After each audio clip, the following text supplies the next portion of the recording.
வணக்கங்க. இது அங்காளம்மன் சத்யா வீடியோ. இது 3வது வாய்ஸ் வீடியோங்க.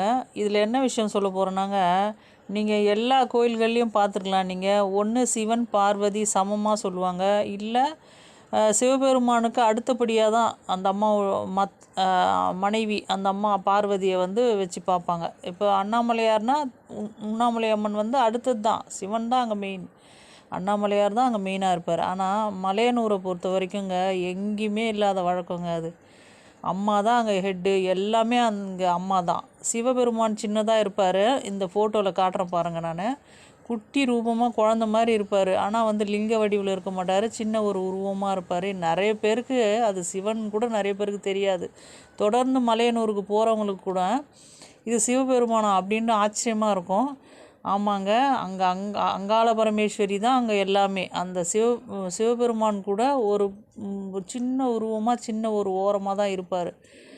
அது மாதிரி நீங்கள் எந்த கோயில்லையுமே பார்க்க முடியாதுங்க.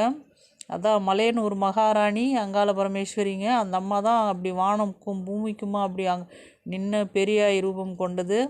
அந்த அம்மா உக்ர ரூபமாக, அந்த சிலையே பயங்கர உக்ரமாக இருக்குங்க. கருவறையில் இருக்கிற சிலையை நீங்கள் பார்த்தீங்கன்னா அந்த முகத்தை கவனித்து பாருங்கள், பயங்கர கோபமாக உட்காண்ட்ருக்கும் அந்த அம்மா. அங்கே சிவபெருமான் ஒரு சின்ன ஒரு ரூபமாக இருப்பார். அவருக்கு பிரம்மஹத்தி தோஷத்தை நீக்கினது அம்மா மலையனூர் அங்காள பரமேஸ்வரி தாங்க. இந்த மாதிரி நீங்கள் எங்கேயுமே பார்க்க முடியாது. உண்மையாக இல்லையா நீங்கள் கமெண்ட்டில் சொல்லுங்கள். நன்றி, வணக்கம்.